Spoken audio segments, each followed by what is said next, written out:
Everyone, welcome to genic. तो अब इस लेक्चर में हम कुछ पोर्शन रह गया है मल्टी रैंडम वेरिएबल का, उसको सीखते हैं।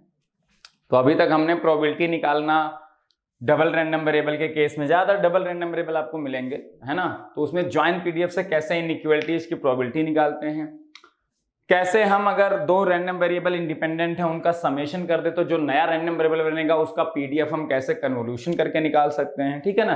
तो बहुत सारे डिफरेंट लॉजिक्स हमने डेवलप करने की कोशिश किया था। ज्वाइंट पीडीएफ से सिंगल पीडीएफ कैसे निकालेंगे, वहां लिमिट बहुत ही प्रिसाइजली और बहुत अच्छे से रखनी पड़ेगी, then only you can able to calculate, otherwise not, है ना। और वहां पे के की कांस्टेंट की वैल्यू भी बहुत ट्रिकी हो सकती है in case of two random variable, three random variable. उस केस में जब के की वैल्यू जो निकालनी होती है that can be very very very tricky, है ना, इन केस, ठीक है। तो वहां पे बहुत सारे क्वेश्चंस हमने डिफरेंट टाइप के करे थे। अब क्या बच गया है, जब more than one random variable involve होते हैं तो जो मीन एक्सपेक्टेड वैल्यू का फार्मूला कैसे अप्लाई करोगे, वेरिएंस का फार्मूला कैसे अप्लाई करोगे। जब एक से ज्यादा रैंडम वेरिएबल हो जाते हैं तो वहां वेरिएंस नहीं कोवेरिएंस का कॉन्सेप्ट आ जाता है, उसको कैसे अप्लाई करोगे, है ना। तो वही हम सीखने वाले हैं इस लेक्चर में। मीन के फार्मूले कैसे इजीली डिराइव कर सकते हो, है ना। मीन का फार्मूला पहले मल्टी रैंडम वेरिएबल के लिए हम डिराइव कर लेंगे। जब मल्टी रैंडम वेरिएबल के लिए डिराइव कर लेंगे तो उसके बाद कुछ करने की जरूरत नहीं, उसको हम क्या कर लेंगे, उसी को यूज करके हम कोवेरिएंस समझेंगे। कोवेरिएंस होता क्या है उसका मतलब समझने की कोशिश करेंगे और कोवेरिएंस का फिर फार्मूला डिराइव करेंगे। और कोवेरिएंस से आपको क्वेश्चन आ सकता है कि इंडिपेंडेंट है रैंडम वेरिएबल तो अनकोरिलेटेड होंगे, कोरिलेशन होगा, कोरिलेटेड होंगे रैंडम वेरिएबल्स, इस तरह के क्वेश्चन आ सकते हैं। तो हम पहले सीखने वाले हैं प्रॉपर्टीज मल्टी रैंडम वेरिएबल के केस में एक्सपेक्टेड वैल्यू, जो ई ऑपरेटर है जिसको कहते हैं ई, जिसको आप ई लिखते हो, that E operator can be utilise in what sense, कैसे उसको यूज कर सकते हो। तो हम देखते हैं properties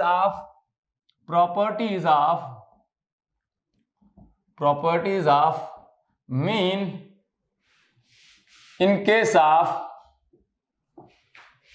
multi dimensional random variable, है ना। इस फार्मूले को लिखना सीख लेते हैं, आपने रट्टा मारा होगा, है ना। मल्टी डायमेंशनल रैंडम वेरिएबल, वो आ कैसे रहा उस लॉजिक को भी समझ लो, उस लॉजिक को समझना थोड़ा सा जरूरी है। मल्टी डायमेंशनल रैंडम वेरिएबल्स, उसको सीख लेते हैं, फिर हम आएंगे कोवेरिएंस। और कोवेरिएंस बहुत ही ज्यादा इंटरेस्टिंग है, मतलब उसको समझना, उसको सीखना, उससे रिलेटेड क्वेश्चन भी आ सकते हैं। और कोवेरिएंस और कोरिलेशन सीखना इसलिए जरूरी है क्योंकि आपको रैंडम प्रोसेस में भी ये चीज काम आएगी, वहां ऑटो कोरिलेशन फंक्शंस की आप बात करोगे।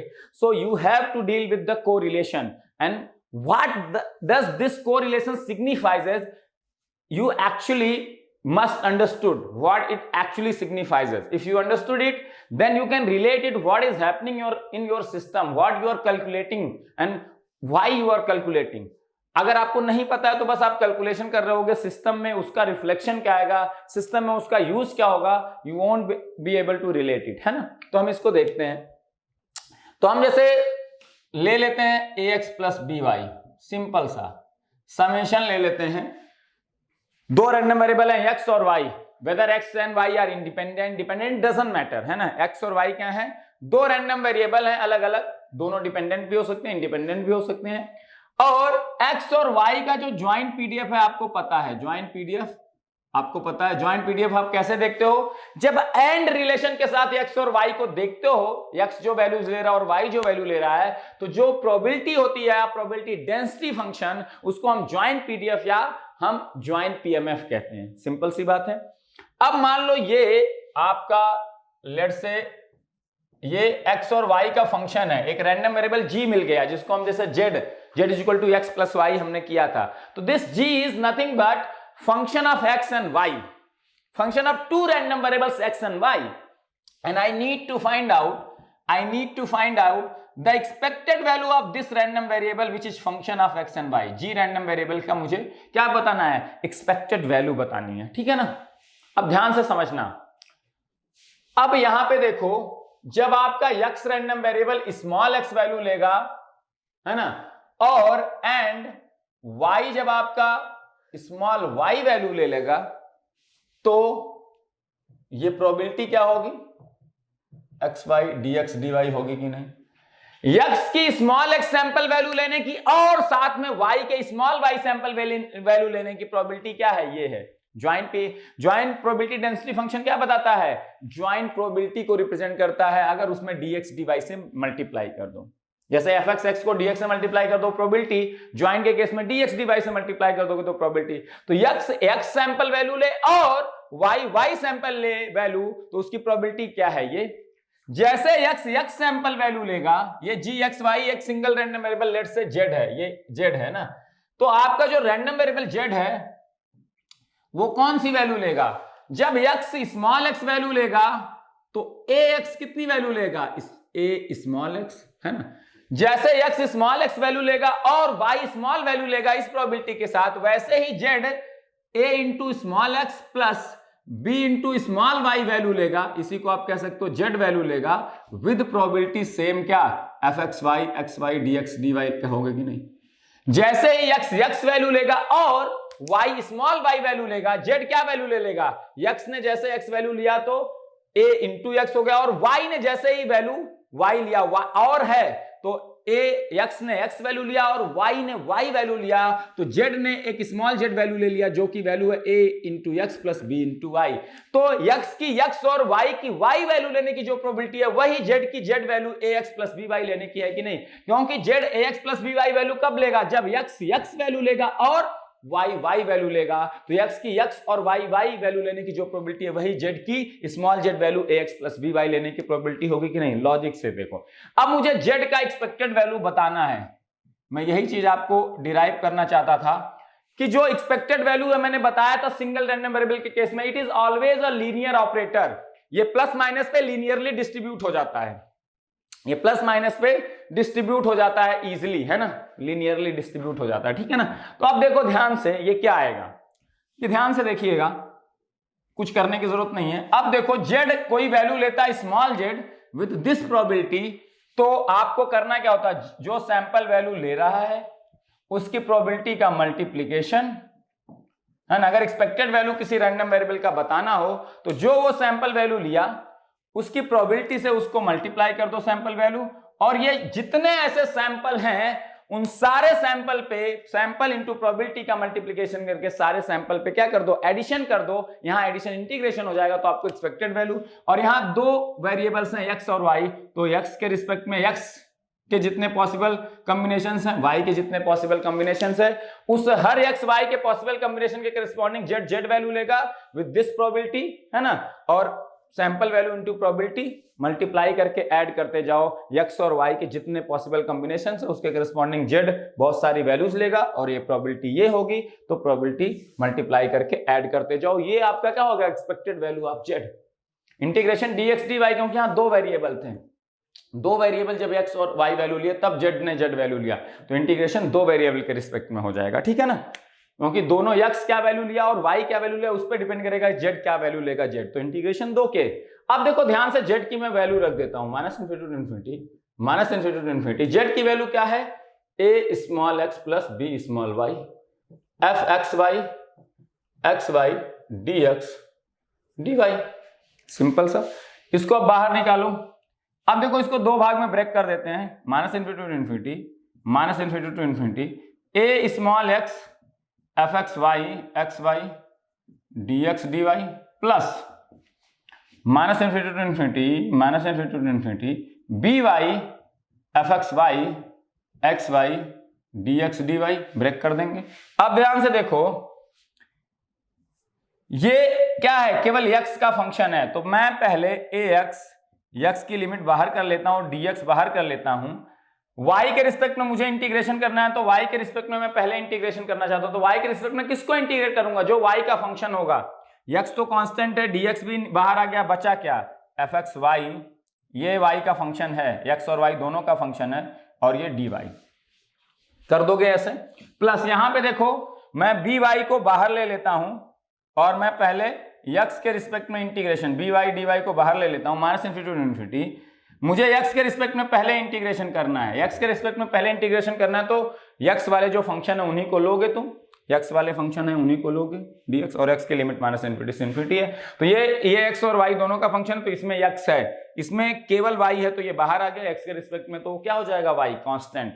अब ध्यान से देखो यहाँ पे, ये अगर मैं ज्वाइंट पीडीएफ को y के रिस्पेक्ट में इंटीग्रेट करूं -∞ से इन्फिनिटी, तो मुझे क्या मिल जाता है, x का पीडीएफ मिल जाता है कि नहीं। और x के रिस्पेक्ट में अगर इंटीग्रेट करूं -∞ से इन्फिनिटी के बीच में ज्वाइंट पीडीएफ को, तो y का पीडीएफ मिल जाता है। तो ये इंटीग्रेट करके fxx मिलेगा, तो ये आ गया, देखो a को बाहर रख लो, -∞ to infinity x fxx dx plus b -∞ to infinity y fy y dy, यही तो बचा, ये हो गया fy y हो जाएगा। x के रिस्पेक्ट में इंटीग्रेशन करते हैं ज्वाइंट पीडीएफ का बिटवीन लिमिट -∞ तो ये आ जाता है। अब ध्यान से देखो a, ये क्या लिखा हुआ है, x इंटू fxx dx, ये एक्सपेक्टेड वैल्यू ऑफ x लिखा हुआ है कि नहीं, प्लस ये क्या लिखा हुआ, b into expected value of what, y लिखा हुआ है कि नहीं, ध्यान से देख लो।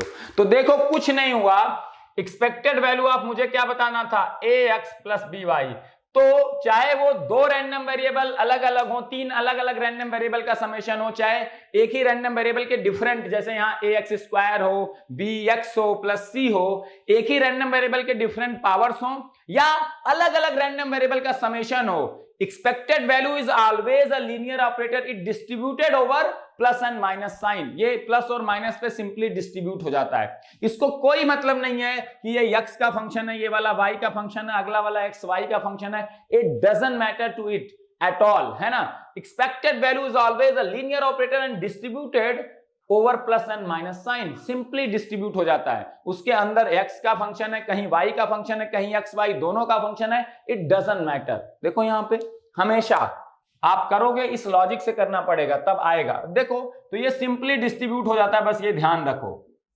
चाहे पूरा का पूरा अंदर x का फंक्शन हो, चाहे x और y का फंक्शन हो, x y z तीन रैंडम वेरिएबल का फंक्शन हो, it doesn't matter, plus minus पे इसे हमेशा डिस्ट्रीब्यूट कर सकते हैं आप, बस ये ध्यान रखो by।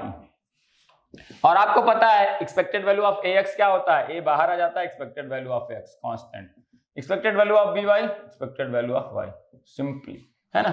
इस तरह से आप डिस्ट्रीब्यूट कर सकते हैं। तो कोई भी कॉम्बिनेशन हो, जैसे मुझे लिख दिया गया expected value of ax plus by plus c into x y plus z, इसका एक्सपेक्टेड वैल्यू क्या होगा, आप सिंपली डिस्ट्रीब्यूट कर दो बेटा, ax plus expected value of, linearly distribute करते जाओ, कुछ करने की जरूरत नहीं, हमेशा ये फार्मूला वैलिड है, linear distribution over plus and minus, ये आ जाएगा।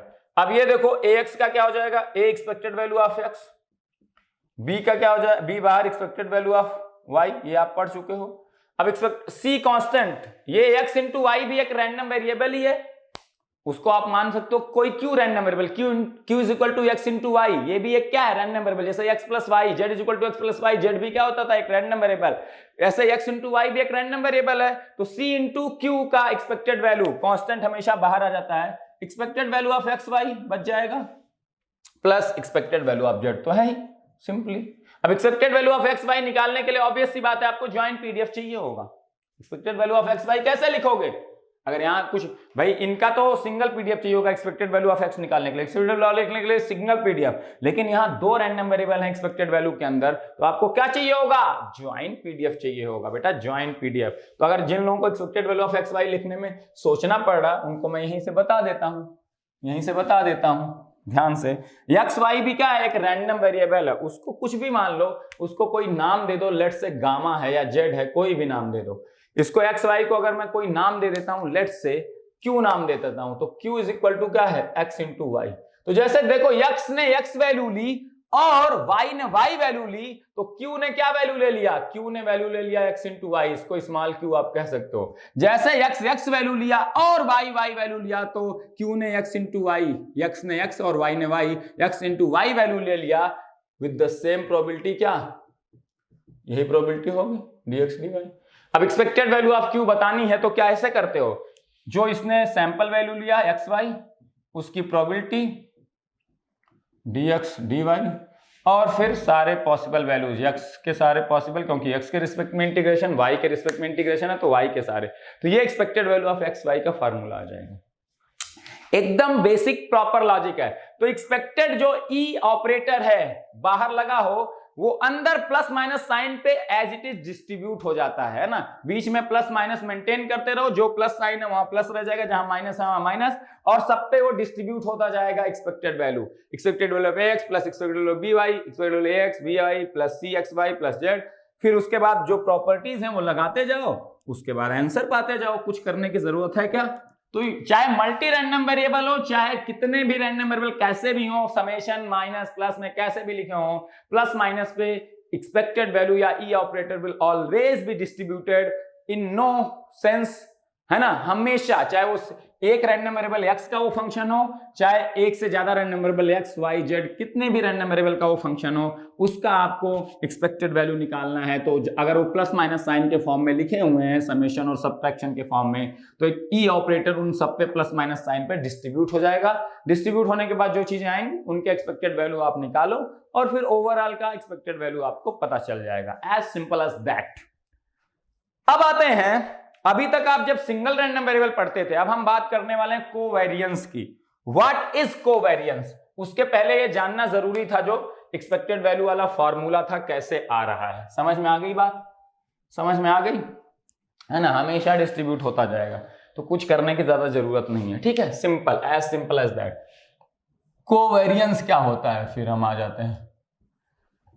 ये थोड़ा सा इंपॉर्टेंट टॉपिक है, इसको कवर करते हैं। कोवेरिएंस, इसको थोड़ा सा समझेंगे, इसके फार्मूले को थोड़ा सा समझेंगे, है ना, तो चीजों को थोड़ा सा समझ लेंगे तो अब अच्छी बात हो जाएगी हमारे लिए, ठीक है ना। ठीक है।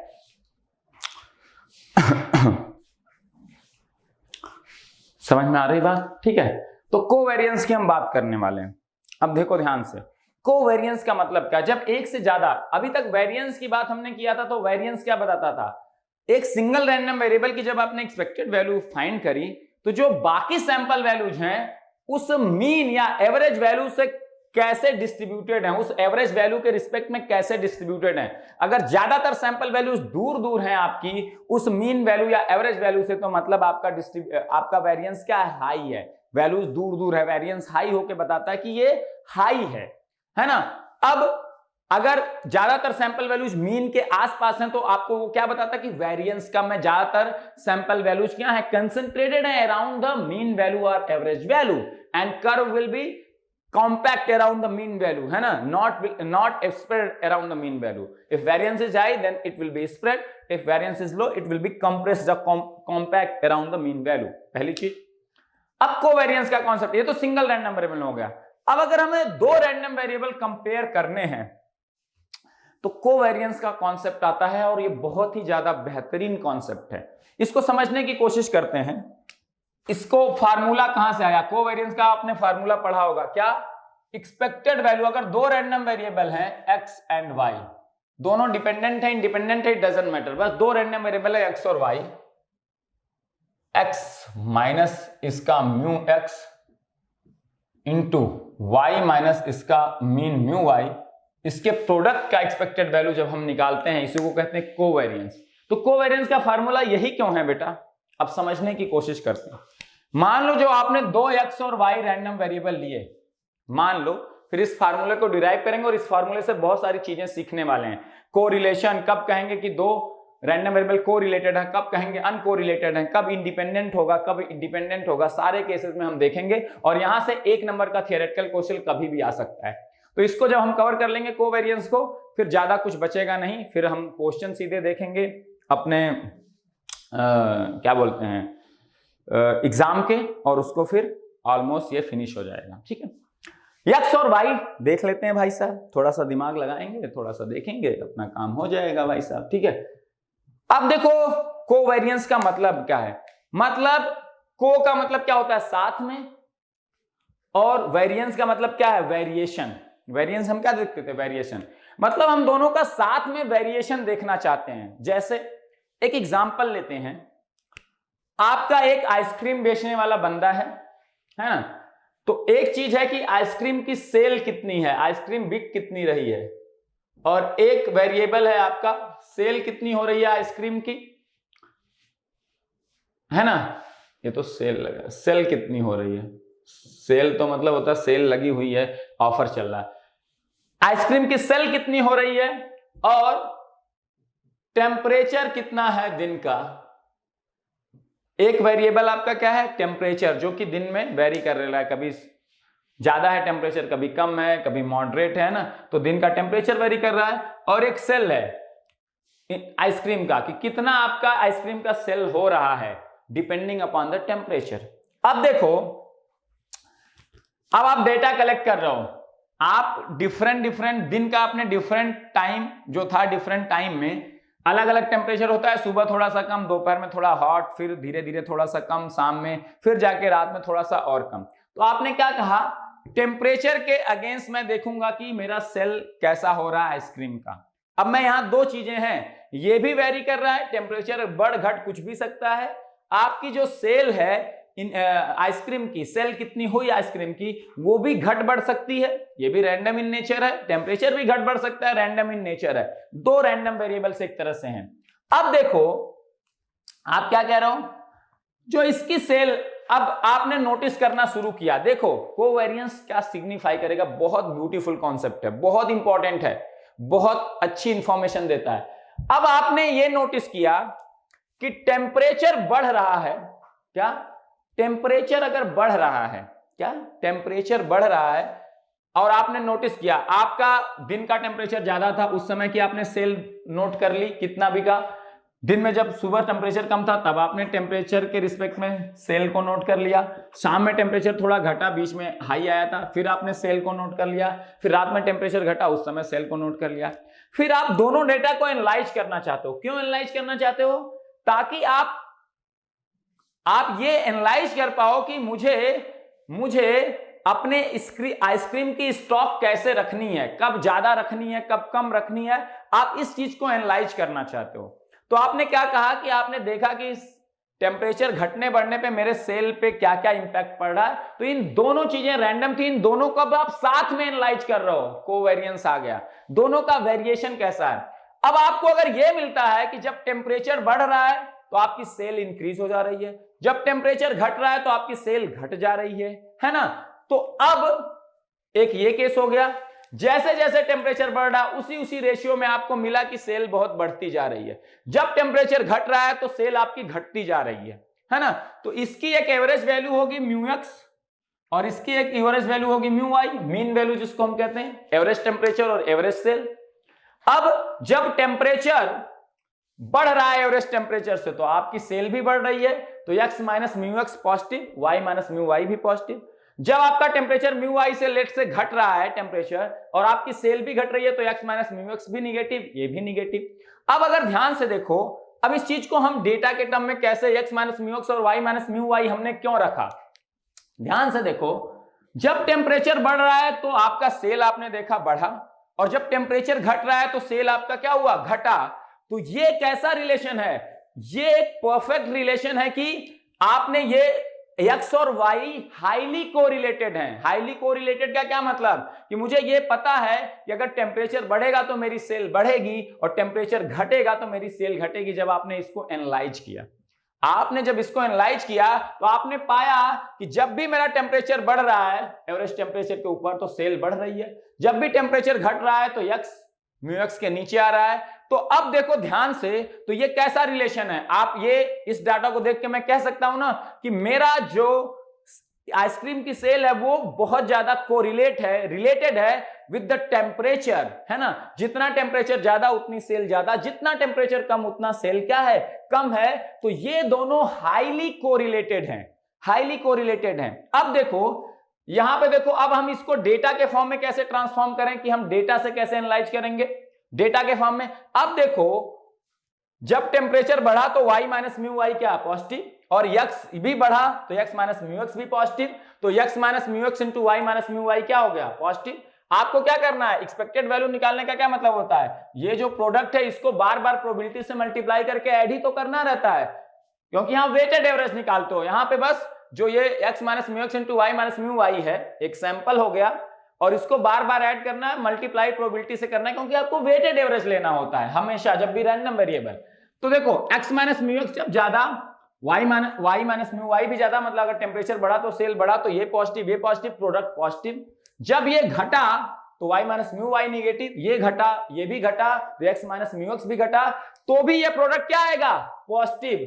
तो जब ये x और y, x बढ़ रहा है तो y बढ़ रहा है तो x भी बढ़ रहा है, y घट रहा है तो x भी घट रहा है, तो ये प्रोडक्ट देखो घटने पे भी पॉजिटिव आएगा, क्योंकि दोनों घट रहे हैं तो दोनों माइनस प्रोडक्ट पॉजिटिव, और बढ़ रहे हैं दोनों तो दोनों का प्रोडक्ट पॉजिटिव। तो ये वैल्यू जब बार बार पॉजिटिव वैल्यू ही ऐड करेंगे तो ये वैल्यू क्या आएगी? हाई आएगी कोवेरिएंस की, और कोवेरिएंस की वैल्यू हाई आना ये सिग्निफाई करता है कि दोनों में कोरिलेशन बहुत ज्यादा है, दोनों में कोरिलेशन बहुत ज्यादा है कि x बढ़ रहा है तो y भी बढ़ रहा है, x घट रहा है तो y भी घट रहा है, हाईली कोरिलेटेड है एक दूसरे पे, है ना, हाईली क्या है? कोरिलेटेड है एक दूसरे से। अभी अगर ऐसा होता, लेट्स से देखो ये कैसे सारी चीजों को सिग्निफाई कर रहा है। लेट्स से आपका जब टेम्परेचर बढ़ा कभी दिन में, तो एक बार ऐसा हुआ कि सेल बढ़ गई, लेकिन फिर से टेम्परेचर बढ़ा तो सेल घट गई, है ना। तो आप देखो जब टेम्परेचर बढ़ा तो y minus mu y positive, x minus mu x बढ़ा तो पॉजिटिव, तो पॉजिटिव पॉजिटिव प्रोडक्ट पॉजिटिव आ गया, ठीक है। फिर लेकिन फर्दर आपने दिन में देखा कि टेम्परेचर बढ़ा तो ये सेल घट गई, तो घट गई तो ये तो पॉजिटिव बढ़ा, ये घट गई तो ये प्रोडक्ट माइनस आ गया, तो एक प्रोडक्ट आया प्लस एक माइनस, तो दोनों का जब समेशन करेंगे वेटेड तो क्या हो गया? ये वैल्यू घट गई ओवरऑल। अगर दोनों बार वो बढ़ता ही तो बढ़ना बढ़ना दोनों बार पॉजिटिव पॉजिटिव, तो पॉजिटिव पॉजिटिव हाई वैल्यू आती, एक बार पॉजिटिव हुआ एक बार निगेटिव हो गया तो प्लस और माइनस किए तो वैल्यू काफी घट गई। अब देखो यहां पे एक बार टेम्परेचर बढ़ने पे सेल बढ़ गई थी, एक बार बढ़ने पे घट गई, तो अब यहां आप नहीं कह सकते कि ये दोनों हाईली कोरिलेटेड है। आप कहोगे यार पता नहीं, टेम्परेचर बढ़ने पे सेल बढ़ भी सकती है, टेम्परेचर बढ़ने पे सेल घट भी सकती है, मतलब दोनों में कोरिलेशन बहुत पक्का वाला नहीं है कि बढ़ेगा टेम्परेचर तो बढ़ेगी ही सेल, घटेगा टेम्परेचर तो घटेगी ही सेल, क्योंकि घटने पे घट रही है तो भी कोरिलेशन अच्छा है, क्योंकि ये प्रोडक्ट क्या आएगा? पॉजिटिव आएगा। घटने पे अगर एक के घटने पे दूसरा भी घटे और एक के बढ़ने पे दूसरा तो हाई, लेकिन कभी बढ़ने पे बढ़ गया और कभी बढ़ने पे घट गया, तो अब आप नहीं कह सकते कि ये बहुत ज्यादा कोरिलेटेड है एक दूसरे से। आप गेस ही नहीं कर पा रहे हो यार, बढ़ने पे हो सकता है बढ़ भी जाएगा, बढ़ने पे हो सकता है वो घट भी जाएगा आइसक्रीम की सेल, तो कोरिलेशन क्या है? कम।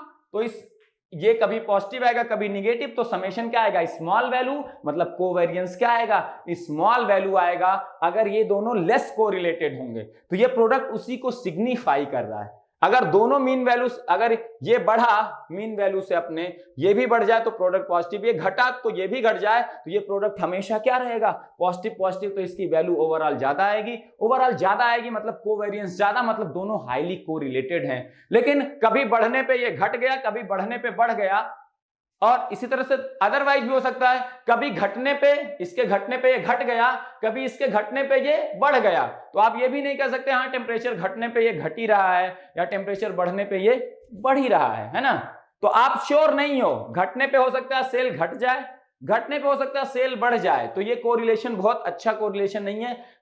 आप श्योर नहीं हो, टेम्परेचर घटने पे हो सकता है सेल घट भी जाएगी या बढ़ भी जाएगी, टेम्परेचर बढ़ने पे हो सकता है सेल बढ़ भी जाएगी, हो सकता है घट भी जाएगी। तो कोवेरिएंस की जो वैल्यू है x minus mu, expected value of x minus mu x into y minus mu y, ये सिग्निफाई करती है, ये वैल्यू जितनी ज्यादा उतना ही ज्यादा कोरिलेशन है दोनों रैंडम वेरिएबल्स के बीच में। दोनों एक दूसरे को एक अगर चेंज होता है तो उसी रेशियो में दूसरा भी चेंज होता है उसी तरह का। अब देखो इसको कहते हैं हाईली कोरिलेशन। अब अगर यही ऐसा होता कि टेम्परेचर बढ़ने पे सेल घट जा रही है और टेम्परेचर घटने पे सेल बढ़ जा रही है, तो देखो क्या होता, टेम्परेचर बढ़ा तो ये पॉजिटिव आ गया y minus mu y, sale घट गई तो x माइनस म्यू एक्स आ गया निगेटिव, तो ये निगेटिव इंटू पॉजिटिव निगेटिव आ गया। इसी तरह से जब टेम्परेचर घटा तो ये निगेटिव और ये बढ़ गया तो ये पॉजिटिव, फिर से ये एक पॉजिटिव एक निगेटिव तो माइनस, तो ये क्या आएगा? निगेटिव में हाई वैल्यू आएगा, क्योंकि हर बार प्रोडक्ट क्या आ रहा है? निगेटिव, क्योंकि ये बढ़ रहा है तो ये घट रहा है, ये घट रहा है तो ये बढ़ रहा है ना। तो हमेशा प्रोडक्ट क्या आएगा? निगेटिव। तो एक्सपेक्टेड वैल्यू की जो ये वैल्यू आएगी वो बहुत निगेटिव वैल्यू आएगी, और ये निगेटिव वैल्यू क्या शो करेगी कि इनके बीच में x और y के बीच में हाईली इनवर्स कोरिलेशन है। इनवर्स कोरिलेशन मतलब उल्टा वाला कोरिलेशन बहुत पक्का है कि एक घटेगा तो दूसरा बढ़ेगा और एक बढ़ेगा तो दूसरा घटेगा। एक तो है कि दोनों बढ़े दोनों घटे, तो हाईली कोरिलेशन मतलब इसकी वैल्यू जितनी ज्यादा पॉजिटिव उतना ज्यादा हाईली कोरिलेटेड, और इसकी वैल्यू जितनी ज्यादा निगेटिव उतनी ज्यादा ये हाईली क्या है, उतने ज्यादा ये हाईली क्या है, इनवर्स कोरिलेटेड है, मतलब उल्टा रिलेशन बहुत पक्का वाला है ना। और लेकिन कभी घटने पे बढ़ जा रहा है, कभी बढ़ने पे घट जा रहा है, तो ना तो इनवर्स हाईली कोरिलेटेड है या हाईली कोरिलेटेड, दोनों केसेस नहीं है, बीच में बस कुछ कोरिलेशन है, बहुत पक्का वाला कोरिलेशन नहीं है ना। तो ये इस चीज को सिग्निफाई कर रहा है, इसीलिए फार्मूले में ये आया। बात कुछ समझ में आ रही है, थोड़ा सा घुसा होगा दिमाग में। तो इनवर्स वाले में एक के घटने पे दूसरा बढ़े, बढ़ने पे घटे, तो इनवर्स में ये वैल्यू निगेटिव बहुत हाई आएगी। तो कोवेरिएंस की वैल्यू जितनी ज्यादा निगेटिव, मतलब उतना अच्छा इनवर्स कोरिलेशन है, और इसकी वैल्यू जितनी पॉजिटिव उतना अच्छा इसमें क्या है, कोरिलेशन है। इनवर्स नहीं, कोरिलेशन, मतलब कोरिलेशन अच्छा है, मतलब क्या, एक के बढ़ने पे दूसरा बढ़ेगा, एक के घटने पे दूसरा घटेगा, एक जैसा नेचर। और इनवर्स अच्छा है तो इसका मतलब एक बढ़ेगा तो उतना ही दूसरा घटेगा, एक घटेगा तो उतना ही दूसरा बढ़ेगा, है ना। तब ये हमेशा निगेटिव आएगा। इसका मतलब समझना, इस मतलब को भी मैं लिखवा दूंगा। इसीलिए उस वैल्यू को मैग्नीट्यूड में कन्वर्ट करने के लिए हमने x माइनस म्यू एक्स और y माइनस म्यू वाई को क्या किया, मेजर किया। जैसे वहां वेरिएंस को मेजर करने के लिए क्या, एवरेज वैल्यू से डिस्टेंस लेते थे ना, एवरेज वैल्यू से डिस्टेंस लेते थे, वैसे यहाँ पे एवरेज सेल, एवरेज टेम्परेचर ले लिया, बाकी टेम्परेचर का वेरिएशन इस एवरेज वैल्यू के रिस्पेक्ट में देख रहे हैं और उसके करस्पॉन्डिंग सेल का वेरिएशन देख रहे हैं ना। तो हमें एक रेफरेंस पॉइंट चाहिए होगा, वो हमने कौन सा लिया, मीन। हमेशा वेरिएशन मेजर करने के लिए हम क्या लेते हैं, रेफरेंस पॉइंट, नॉर्मली मीन लेते हैं, एवरेज वैल्यू से कितना वेरिएशन है ना। तो इसका वेरिएशन एवरेज वैल्यू के रिस्पेक्ट में, उसके रिस्पेक्ट में इसका वेरिएशन कैसा हो रहा है, उसी को हम मेजर करने की कोशिश कर रहे हैं। और उससे जो वैल्यू आ रही है, जितनी ज्यादा पॉजिटिव वैल्यू उतनी ज्यादा हाईली कोरिलेटेड, जितनी ज्यादा निगेटिव वैल्यू उतनी ज्यादा हाईली इनवर्स कोरिलेटेड, और बीच में वैल्यू है। और अगर ये वैल्यू 0 आ जाए तो कोई कोरिलेशन ही नहीं है बेटा, ये वैल्यू क्या आ जाए, 0 आ जाए, मतलब ये वैल्यू 0 का क्या मतलब, कोई कोरिलेशन ही नहीं है। जितनी वैल्यू कम उतना कोरिलेशन कम, और अगर इसकी वैल्यू 0 आ जाए तो कोई कोरिलेशन है ही नहीं। मतलब x के बढ़ने पे y बढ़ेगा या x के घटने पे y घटेगा, ये सब आप कमेंट गारंटी के साथ नहीं कर पा रहे हो। क्यों, अब मान लो y के बढ़ने पे ये घट जा रहा है, कभी y के बढ़ने पे ये कभी बढ़ जा रहा है, तो कभी बढ़ जा रहा है तो प्रोडक्ट पॉजिटिव, कभी घट जा रहा है तो प्रोडक्ट निगेटिव, है ना।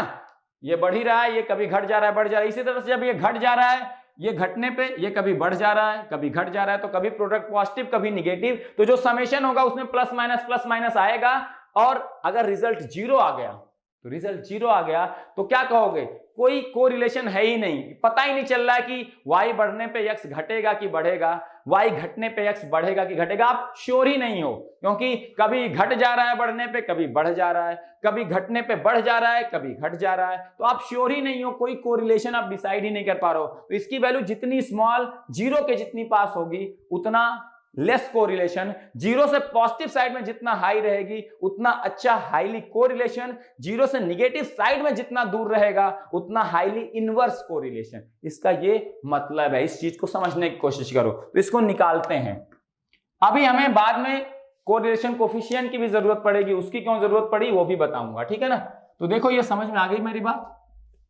तो इसलिए कोरिलेशन बताता यह है कि दोनों एक दूसरे से कितने रिलेटेड हैं हाईली, है ना, एक जैसे वेरिएशन शो करते हैं। तो जो रैंडम वेरिएबल x है, x से अपने आप से सबसे ज्यादा हाईली कोरिलेटेड होगा, y रैंडम वेरिएबल y से सबसे ज्यादा हाईली कोरिलेटेड होगा, है ना। अभी देखते हैं, उसको भी समझने की कोशिश करेंगे। अब इसकी एक्सपेक्टेड वैल्यू निकालते हैं। हम पहले इसको प्लस माइनस में कन्वर्ट कर लेते हैं, क्योंकि प्लस माइनस पे ये डिस्ट्रीब्यूट होता है एक्सपेक्टेड वैल्यू। तो देखो ये क्या आ जाएगा, xy ये आ जाएगा minus x into mu y, ये आ जाएगा minus mu x into y, है ना, plus mu x mu y. अब एक्सपेक्टेड वैल्यू को डिस्ट्रीब्यूट कर दो, एक्सपेक्टेड वैल्यू ऑपरेटर है, expected value of x y minus ये आ जाएगा expected value of x into mu y तो कांस्टेंट है, जो कि एक्सपेक्टेड वैल्यू ऑफ y है वो तो कोई कांस्टेंट होगा। और ax का एक्सपेक्टेड वैल्यू क्या हो जाता है, a बाहर आ जाता है एक्सपेक्टेड वैल्यू ऑफ x, तो ये आ जाएगा mu y expected value of x minus यहां पे म्यू x बाहर एक्सपेक्टेड वैल्यू ऑफ y बच जाएगा, म्यू x क्योंकि कांस्टेंट है expected value of y plus mu x mu y। अब ध्यान से देखो, ये expected value of x y, ये आ गया expected value of x mu x mu x mu y ये भी, तो ये minus 2 mu x mu y हो गया plus mu x mu y, तो बचा क्या, minus mu x mu y आ गया। ये क्या कोवेरियंस ऑफ एक्स वाई इसको कहते हैं, इसी को लिखते हैं covariance of x y is nothing but expected value of x y. उसको फाइंड करने के लिए ज्वाइंट पीडीएफ चाहिए होगा, minus mu x into mu y the product of the means of the two random variables. इसको हम क्या कहते हैं, कोवेरियंस कहते हैं, कोवेरियंस फैक्टर एक्स वाई कहते हैं, कोवेरियंस कहते हैं, सिंपल सी बात है, कोवेरियंस कहते हैं, ध्यान से, ठीक है ना। तो अब देखो कोवेरियंस, इस कोवेरियंस, अब देखो ये जो कोवेरियंस वाला पॉइंट है, कोवेरियंस एक्स वाई हाईली किस पे डिपेंड कर रहा है, expected value of x y, क्योंकि जो मीन है, मीन तो आपका कुछ ना कुछ होगा एक्स का, वो तो अब म्यू एक्स आपका एक कांस्टेंट वैल्यू, म्यू वाई आपका कांस्टेंट वैल्यू हो गया। तो अब देखो expected value of x y decide करेगा कि कोवेरियंस ऑफ एक्स वाई ज्यादा होगा, प्लस होगा कि माइनस होगा, ज्यादा होगा कि कम होगा। Expected value of x y जितना म्यू एक्स म्यू वाई से ज्यादा होगा और प्लस होगा, उतना ही कोवेरियंस एक्स वाई ज्यादा होगा। Expected value of x y जितना कम होगा, जितना कम होगा उतना ये डिफरेंस निगेटिव होने के चांसेस होंगे, और जितना ज्यादा लो होगा उतना निगेटिव में वैल्यू ज्यादा होने लगेगी। तो इनवर्स कोरिलेशन ज्यादा कब होगा, जब expected value of x Y will be negative, will be as low as possible, बहुत जितना ज्यादा, जीरो हो या जीरो से निगेटिव हो, किसी भी तरफ हो, है ना, तो उतना ज्यादा ये आपका होगा। सिंपल सी बात समझ में आ रही है, ठीक है। तो आप ध्यान से इस चीज को समझिए, तो किस पे डिपेंड कर रहा है, कोवेरियंस ऑफ एक्स वाई ज्यादा होगा कि कम होगा, इस पे। कोवेरियंस ऑफ एक्स वाई जितना ज्यादा होगा, दोनों रैंडम वेरिएबल उतने ज्यादा कोरिलेटेड हैं। कोवेरियंस ऑफ एक्स वाई जितना कम होगा, है ना, मतलब जीरो के पास में होगा, उतना लेस कोरिलेटेड होंगे। और कोवेरियंस जितना निगेटिव में ज्यादा होगा, निगेटिव में बहुत हाई वैल्यू होगी, उतना ये हाईली इनवर्स कोरिलेटेड होगा, हाईली इनवर्सली कोरिलेटेड होगा, है ना। और पॉजिटिव में जितना ज्यादा वैल्यू, हाईली वो कोरिलेटेड होगा। और जब वैल्यू जीरो के आसपास जितनी होगी, प्लस में हो चाहे माइनस में, उतना ही ये लेस कोरिलेटेड होगा, है ना। तो लिख लीजिए, लिख लीजिए, इसमें नोट डाल के पॉइंट लिखिए। ये समझा क्या रहा है, मैं समझा चुका हूं, उसको लिखिए, और उसको फिर मैं अभी इस पे चर्चा होगी, expected value of x y पे बहुत अच्छी चर्चा होने वाली, ठीक है ना। तो ये आप एग्जांपल समझ लिए। अब लिखिए ये नोट पॉइंट, नोट पॉइंट में लिखिए क्या लिखना है। If the value of covariance of xy, if the value of covariance of xy is very high and positive, is very high and positive, then the two random variables are said to be, then the two random variables are said to be, then the two random variables are said to be, then the two random variables are said to be, then the two random variables are said to be highly correlated, highly correlated। अभी हम इसको normalise भी करने वाले हैं, correlation coefficient आपने पढ़ा होगा, है ना, कोरिलेशन कोफिशिएंट आपने पढ़ा होगा, है ना, उसको भी अभी देखेंगे, बहुत इंटरेस्टिंग चीज है, ठीक है ना। So highly correlated, full stop. दूसरा पॉइंट लिखिए, if the value of covariance of x y, if the value of covariance of x y is negative, is negative and very high in magnitude, negative में लेकिन magnitude बहुत high है, जैसे -20, तो negative तो है लेकिन मैग्नीट्यूड 20 हाई है, जीरो से बहुत दूर निगेटिव साइड में, is negative and high in magnitude, then the two random variables are said to be, then the two random variables are said to be, then the two random variables are said to be highly inversely correlated। Highly inversely correlated क्या बताएगा कि एक घटेगा तो दूसरा बढ़ेगा, इसके chances बहुत ज्यादा हैं, और एक बढ़ेगा तो दूसरा घटेगा, इसके चांसेस बहुत ज्यादा हैं, ये बता रहा है। और कोरिलेटेड हाई है तो एक बढ़ेगा तो दूसरे को भी बढ़ना है, एक घटेगा तो दूसरे को भी घटना, ये आपको सिग्निफाई करता है। ये इंफॉर्मेशन बहुत इंपॉर्टेंट है। तो highly inversely correlated, full stop. If the value of covariance of x y, the value of covariance of x y, the value of covariance of x y, the value of covariance of xy is small,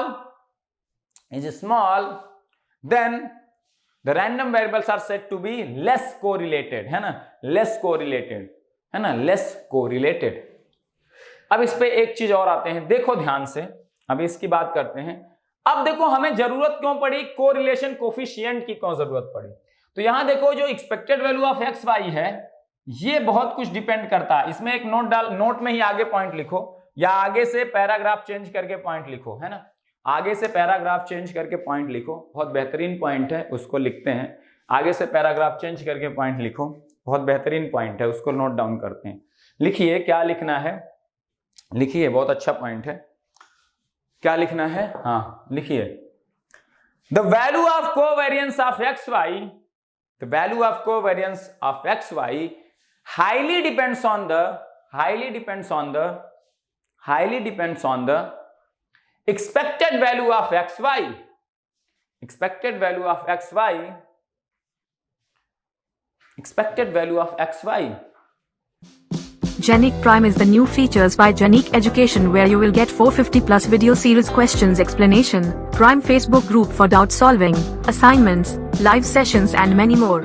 If you are interested, then visit website and join quickly.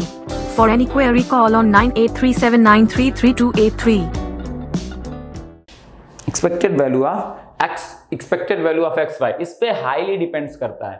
तो आपका correlation कैसा होगा, कैसा नहीं होगा, highly correlated होंगे, less correlated होंगे, वो किस पे डिपेंड करेगा, इस expected value of x y पे डिपेंड करेगा। किस पे डिपेंड करेगा, expected value of x y पे डिपेंड करेगा। क्या आपके ये हाईली कोरिलेटेड हैं कि नहीं है, किस पे डिपेंड करेगा, ये हाईली कोरिलेटेड हैं कि नहीं है, ये किस पे डिपेंड करेगा, expected value of x y पे। इसीलिए इसको कोरिलेशन भी कहते हैं। Expected value of x y को हम क्या कहते हैं, that's why expected value of x y is said to be correlation of two random variables, है ना, is said to be correlation of two random variables, is said to be correlation of two random variables, है ना, correlation factor कह सकते हो, है ना, correlation को रिप्रेजेंट करता है। तो यहाँ expected value of x y correlation को रिप्रेजेंट कर रहा है, क्योंकि expected value of x y जितना ज्यादा होगा, पॉजिटिव में बहुत ज्यादा हुआ अगर इससे, तो ये डिफरेंस बहुत पॉजिटिव में हाई वैल्यू होगा और कोवेरियंस ज्यादा हो जाएगा। कोवेरियंस ज्यादा होगा मतलब हाईली कोरिलेटेड है, कोवेरियंस कम होगा तो आपके कम कोरिलेटेड है, कोवेरियंस निगेटिव में बहुत ज्यादा है तो हाईली इनवर्सली कोरिलेटेड होंगे। तो हम चेक हमेशा किसको करेंगे, कोवेरियंस ऑफ एक्स वाई की वैल्यू को चेक करेंगे कि वो हाई है कि लो है, उस पर डिपेंड करेगा कि कोरिलेशन अच्छा है कि खराब। लेकिन ये कोवेरियंस ऑफ एक्स वाई की वैल्यू डिपेंड किस पे कर रही है, expected value of x y पे बहुत ज्यादा डिपेंड करती है। इसीलिए हम expected value of x y को कोरिलेशन कह रहे हैं। लेकिन इसका यह मतलब नहीं कि expected value of x y की जो वैल्यू आएगी वो बताएगी कि कोरिलेशन कैसा है। Expected value of x y minus mu x into mu y की जो ओवरऑल वैल्यू आएगी वो बताएगी कि कोरिलेशन कैसा है, अच्छा है कि खराब। केवल expected value of x y की वैल्यू नहीं बता सकती कि कोरिलेशन कैसा है कैसा नहीं है। केवल अकेले कि इसकी वैल्यू 0 आ गई तो रैंडम वेरिएबल्स अनकोरिलेटेड है, ये नहीं कह सकते। हमें कोवेरियंस ऑफ एक्स वाई की वैल्यू हाई है कि लो है वो बताएगा कि कैसा कोरिलेशन है, और वो हाईली डिपेंड करता है इस वैल्यू पे, expected value of x y पे। इसीलिए इसको कोरिलेशन कह देते हैं, correlation of random variables x and y, correlation of random variables x and y कह देते हैं। लेकिन केवल expected value of x y check करके आप नहीं बता सकते कि कोरिलेशन अच्छा है कि बुरा है। Expected value of x y निकालो, फिर इस फार्मूले में पूरे कोवेरियंस ऑफ एक्स वाई की वैल्यू निकालो, वहां से जो वैल्यू आएगी वो बताएगी हाईली कोरिलेटेड है कि नहीं है। सिंपल सी बात, समझ गए। अब एक चीज ध्यान से देखो, इफ, अब इसमें नोट डाल के पॉइंट लिखो, if value of covariance of xy is zero, then value of covariance of xy is 0, then the random variables are said to be, covariance जब 0 होगा तभी, then random variables are said to be uncorrelated, then random variables are said to be uncorrelated। और यहां से question आता है बेटा, तो ये मत कह देना कि expected value of x y अगर 0 हो गया तो आपका रैंडम वेरिएबल्स अनकोरिलेटेड हो जाएंगे। जब कोवेरियंस ऑफ एक्स वाई 0 होगा then only you can say that क्योंकि expected value of x Y मान लो 0 आ गया, म्यू एक्स और म्यू वाई नॉन जीरो हैं, तो यहां से कोवेरियंस ऑफ एक्स वाई क्या आएगा, कोई निगेटिव वैल्यू, और निगेटिव वैल्यू सिग्निफाई करेगी कि इनवर्स टाइप का रिलेशन है। अब अगर निगेटिव ज्यादा वैल्यू तो इनवर्सली हाईली कोरिलेटेड, अगर इनवर्स में कम वैल्यू तो इनवर्सली लेस कोरिलेटेड। सिंपल सी बात है ना। तो अगर लेकिन 0 आ गई कोवेरियंस ऑफ एक्स वाई की value, then only you can say that the random variables are uncorrelated, then the random variables are said to be uncorrelated. Uncorrelated इसको कहते हैं ना, random variables are said to be uncorrelated. इतनी बात समझ में आई। Covariance of x y must be 0। अब देखो इसके आगे का हम फिर स्टडी करते हैं। अब ध्यान से देखो, if x and y are independent random variables, ये आपको पता है, यहां से क्वेश्चन बेटा आता है, इसको समझ लेना अच्छे से ताकि लैंग्वेज में मत फंसना। आप रट्टा मारोगे तो लैंग्वेज में फंस जाओगे। अगर आप समझे रहोगे तो लैंग्वेज कितनी भी क्लिष्ट दे दें आप आंसर निकाल लोगे, क्योंकि यहां से थियोरेटिकल क्वेश्चन 1 नंबर में कभी भी आ सकता है। तो मैंने सिग्निफिकेंस भी आपको बता दिया। If x and y are independent random variables, then क्या होगा, देखो देन क्या होगा। आपको expected value of x y क्या आएगी, देखो निकाल के देखते हैं। Expected value of x y मैंने बताया था क्या होगा, minus infinity to infinity, minus infinity to infinity, small x y निकाल के दिखाया था, एक्स वाई dx dy। और आपने अभी कहा कि both the random variables are independent, और अगर रैंडम वेरिएबल्स इंडिपेंडेंट है तो जॉइंट पीडीएफ को मैं प्रोडक्ट ऑफ इंडिविजुअल पीडीएफ लिख सकता हूं कि नहीं। तो देखो ध्यान से, मैं इसको ब्रेक कर दूंगा, minus infinity to infinity, minus infinity to infinity, x y, इसको मैं लिख सकता हूं f x x into f y y D x D Y. अब ध्यान से देखना क्या आ जाएगा expected value of x y, अगर दोनों रैंडम वेरिएबल इंडिपेंडेंट है तो। अब देखो ध्यान से, ए एफ एक्स एक्स, मैं पहले एक्स के रिस्पेक्ट में इंटीग्रेशन करना चाहता हूं, तो वाई वाले फैक्टर्स को मैं अलग रख लूंगा, एफ वाई वाई इसमें केवल वाई है, डी वाई मैं अलग रख लूंगा। एक्स के रिस्पेक्ट में इंटीग्रेशन करना है तो कौन से फंक्शन रखने हैं आपको, जो एक्स के रिस्पेक्ट में, क्योंकि बाकी जो एक्स के फंक्शन नहीं है वो क्या है, एक्स के लिए कांस्टेंट है। तो मैं एक्स के रिस्पेक्ट में इंटीग्रेशन करना है तो उन्हीं को रखूंगा जो एक्स के फंक्शन है, कांस्टेंट तो एक्स के फंक्शन होते नहीं। और एक्स के रिस्पेक्ट में इंटीग्रेशन करना है तो वाई क्या हो गया, कांस्टेंट, तो वाई को अलग कर लो, केवल एक्स वाले जो फंक्शन है उनको रखो, x f x x d x हुआ, ठीक है। वाई यहां पे अलग कर लिया हमने। अब देखो ये क्या लिखा हुआ है, ध्यान से देखो, तो ये लिखा हुआ है minus infinity to infinity x f x x d x, ये लिखा हुआ है सिंपली म्यू ऑफ एक्स, ये मीन वैल्यू लिखी हुई कि नहीं, एक्सपेक्टेड वैल्यू ऑफ एक्स लिखी हुई है जो कि म्यू एक्स है। तो अब इंटीग्रेशन क्या बच गया, mu x Y f y y, ये बचा हुआ है। एक्स के रिस्पेक्ट में आपने इंटीग्रेशन कर दिया और लिमिट माइनस इनफिनिटी से इनफिनिटी रख दिया, तो एक्स के रिस्पेक्ट में किसका इंटीग्रेशन किया, जो एक्स का फंक्शन था उसका कर दिया, वो आ गया म्यू एक्स एक कांस्टेंट, और फिर वाई वाले फंक्शन बचे और उनका वाई के रिस्पेक्ट में इंटीग्रेशन। म्यू एक्स बाहर आ गया क्योंकि कांस्टेंट है, minus infinity y f y y d y क्या रिप्रेजेंट कर रहा है, expected value of y, that is nothing but mu y. तो अगर रैंडम वेरिएबल्स एक्स और वाई इंडिपेंडेंट हैं तो expected value of x y क्या आया, म्यू एक्स म्यू वाई आया, और इस केस में कोवेरियंस ऑफ एक्स वाई कितना आया बेटा बता दो, ये आ गया म्यू एक्स म्यू वाई आ गया expected value of x y minus mu x mu y is equal to 0, मतलब कोवेरियंस क्या आ गया 0। मतलब अगर रैंडम वेरिएबल्स इंडिपेंडेंट हैं तो कोवेरियंस ऑफ एक्स वाई 0 आएगा, और इसका मतलब रैंडम वेरिएबल्स अनकोरिलेटेड होंगे गारंटी के साथ। तो ये पॉइंट लिखो पहला, बहुत ही इंपॉर्टेंट पॉइंट है। If two random variables are independent, if two random variables are independent, अभी मैं 3-4 स्टेटमेंट लिखवाने वाला हूं, उसमें से कोई भी स्टेटमेंट आपके एग्जाम में क्वेश्चन के फॉर्म में आ सकता है।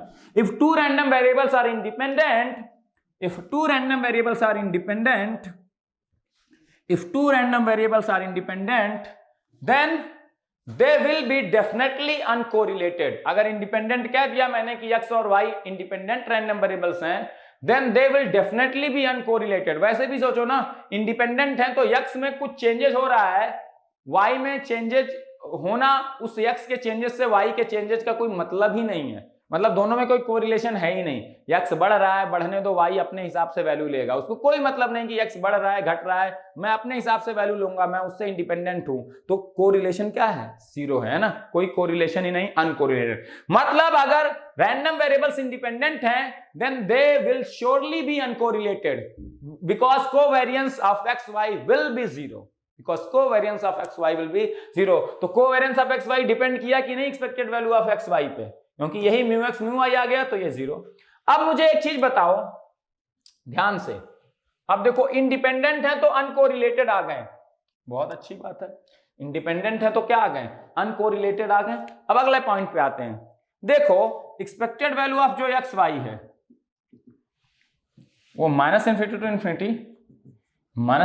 Infinity X Y F x Y D x D Y. अब जब इंडिपेंडेंट होंगे रैंडम वेरिएबल्स तो expected value of x Y will surely be mu x into mu Y होगा, mu x into mu Y product के बराबर होगा, है ना, 100%। लेकिन अगर एक्स और वाई इंडिपेंडेंट नहीं है, ये डिपेंडेंट है, तो आप ज्वाइंट पीडीएफ को ब्रेक नहीं कर पाओगे फिर। लेकिन इस इंटीग्रेशन को आप परफॉर्म करोगे, ये एक है तो एक इंटीग्रेशन ही डबल इंटीग्रेशन है। अब यहां एफ एक्स वाई क्या है, दो भाग में इसको ब्रेक नहीं कर पाओगे, f x x into f y y. अगर एक्स और वाई क्या है, डिपेंडेंट है, if x and y are dependent then also it is possible from the equation first that expected value of xy is equal to mu x into mu y, क्योंकि mu x into mu y क्या है, एक constant है, mu x एक constant, mu y constant. तो जो mu x into mu y constant value है, आप जब ये इंटीग्रेशन करो एफ एक्स एक्स वाई, भले से आप ब्रेक ना कर पाओ डिपेंडेंसी की वजह से ब्रेक नहीं कर पाओगे, लेकिन इस इंटीग्रेशन को जब आप परफॉर्म करोगे तो दो पॉसिबिलिटीज हैं। Expected value of x y या तो म्यू एक्स म्यू वाई से अलग आएगा या म्यू एक्स म्यू वाई के बराबर भी आ सकता है। तो ये एक इंटीग्रेशन ही ना भाई, डिपेंडेंसी है तो आप ब्रेक नहीं कर पाओगे। अगर इंडिपेंडेंसी होता तो आप ब्रेक कर देते, तो ये expected value of x y surely क्या आता, mu x into mu y. अगर एक्स और वाई इंडिपेंडेंट हैं तो expected value of x y mu x into mu y के अलावा कुछ भी नहीं आ सकता। लेकिन अगर एक्स और वाई डिपेंडेंट हैं, फिर ये इंटीग्रेशन से आप निकालोगे expected value of x y, और ये पॉसिबल है, ये देगा तो एक कांस्टेंट वैल्यू ही, वो कांस्टेंट की value mu x into mu y के बराबर भी आ सकती है। Then x y are dependent, so it is possible from the equation that expected value of x y mu x into mu y or expected value of x y not equal to mu x into mu y है, तो ये constant ही ना, ये constant देगा equation 1, और उस constant की value mu x mu y के बराबर भी हो सकती है और mu x mu y के क्या बराबर नहीं भी हो सकती है। इंडिपेंडेंट होंगे तो हमेशा mu x mu why he देगा ये इंटीग्रेशन, उसके अलावा कुछ नहीं दे सकता। लेकिन डिपेंडेंट होंगे तो कोई कांस्टेंट वैल्यू देगा, that constant could be mu x into mu y and could not be mu x into mu y. तो डिपेंडेंट होंगे तो अनकोरिलेटेड हो भी सकते हैं और नहीं भी हो सकते हैं ना। So we can say that if random variables, तो इससे लॉजिक निकला, if random variables are dependent, इस चीज को बड़े ध्यान से समझना, are dependent then they can be correlated or uncorrelated, they can be correlated or uncorrelated. मतलब डिपेंडेंट के केस में कोरिलेटेड भी हो सकते हैं दोनों रैंडम वेरिएबल, मतलब इसकी कोवेरिएंस की कुछ वैल्यू आएगी एंड कोवेरिएंस की वैल्यू 0 भी आ सकती है अगर कैलकुलेशन करने पे expected value of x y की वैल्यू इसी कांस्टेंट के बराबर आ गई, तो अनकोरिलेटेड भी हो सकते हैं। अब क्या क्या केसेस बने, ठीक है, तो डिपेंडेंसी के केस में दोनों रैंडम वेरिएबल कोरिलेटेड भी हो सकते हैं और अनकोरिलेटेड भी हो सकते हैं। जैसे मैं कहूं, देखो सोच के देखो, इंडिपेंडेंट में तो अनकोरिलेटेड रहेंगे क्योंकि एक दूसरे से मतलब ही नहीं है, लेकिन कोरिलेशन में देखो क्या होगा। अब मैं कहूं जब टेम्परेचर बढ़ा तो कभी सेल बढ़ जा रही है, टेम्परेचर बढ़ने पे कभी सेल घट जा रही, तो कभी प्रोडक्ट पॉजिटिव कभी निगेटिव, और इस तरह से जब मैं ये कभी पॉजिटिव प्रोडक्ट कभी निगेटिव, और मैं जब पॉजिटिव निगेटिव का समेशन किया तो ओवरऑल समेशन 0 आ भी सकता है, 0 नहीं भी आ सकता, दोनों पॉसिबिलिटी है। तो डिपेंडेंसी है कि नहीं, यहां तो डिपेंडेंसी है, एक बढ़ रहा है तो कभी वो घट जा रहा है, कभी बढ़ जा रहा है, लेकिन कोरिलेशन नहीं है, है ना।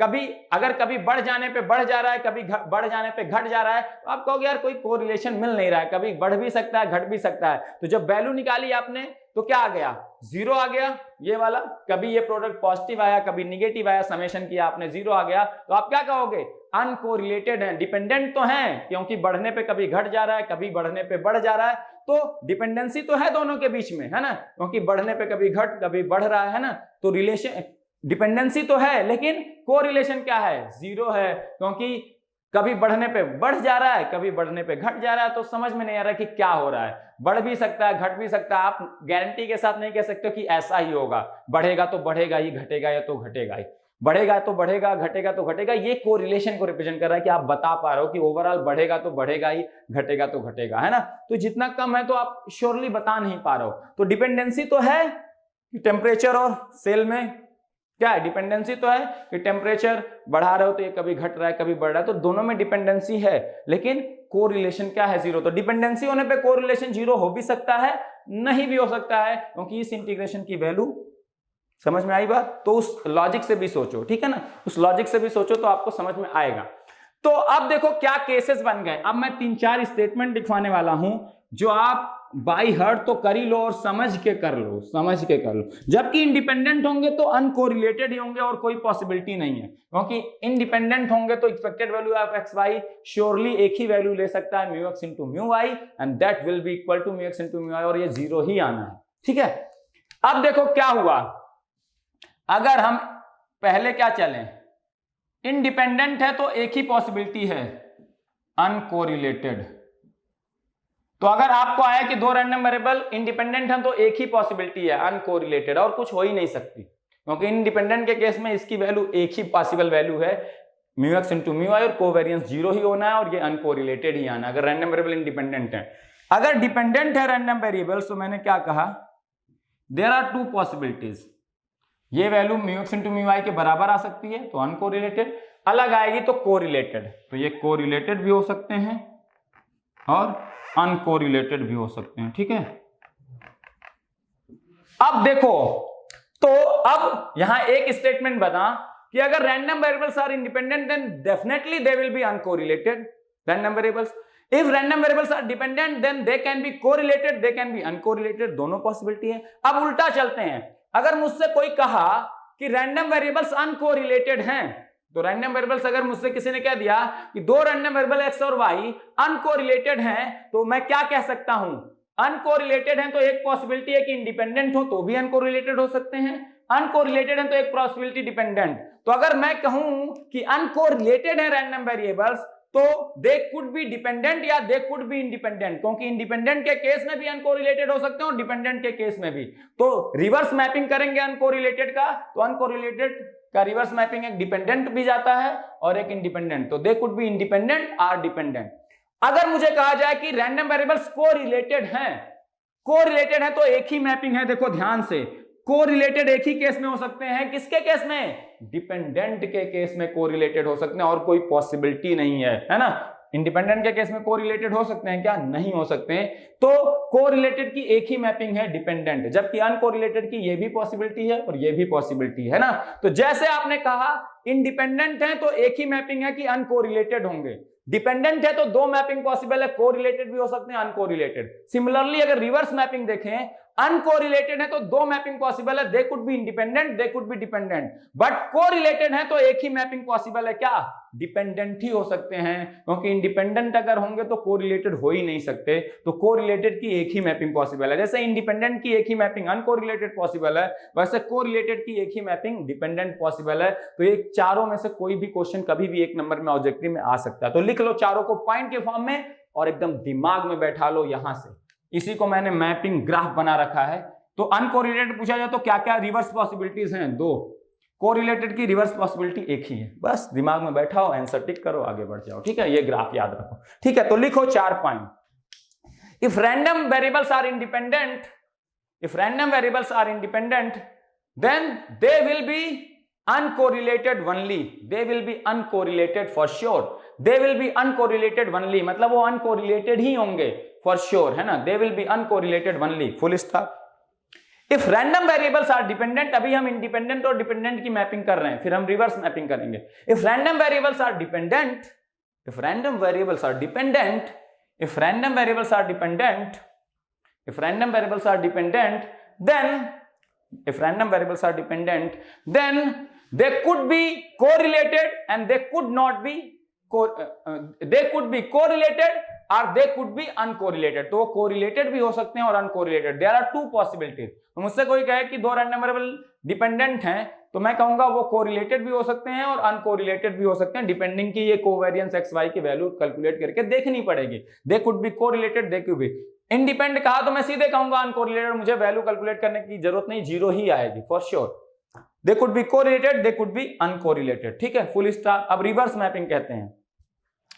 If random variables are uncorrelated, ये आपको कह दिया गया, if two random variables are uncorrelated, if two random variables are uncorrelated, then the random variables could be independent or could be dependent।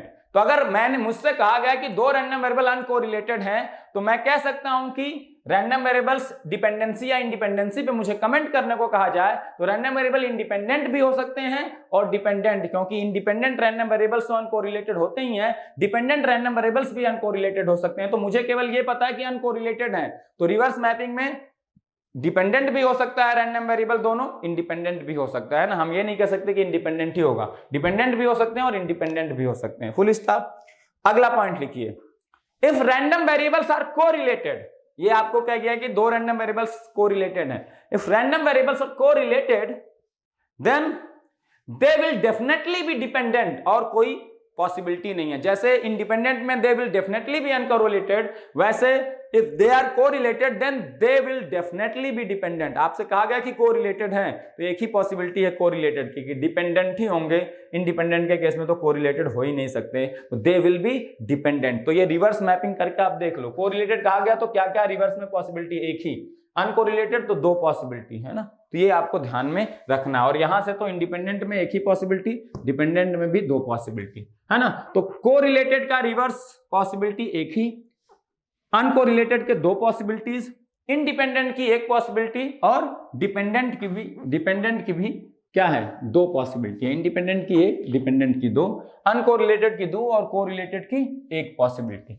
अब देखो यहां ध्यान से एक चीज और देखते हैं, कोरिलेशन कोफिशिएंट के बारे में पढ़ लेते हैं, बस ये लेक्चर आपका फिनिश हो जाएगा। कोरिलेशन कोफिशिएंट क्या होता है, कोरिलेशन कोफिशिएंट है ना, कोरिलेशन कोफिशिएंट के बारे में बात करते हैं ना।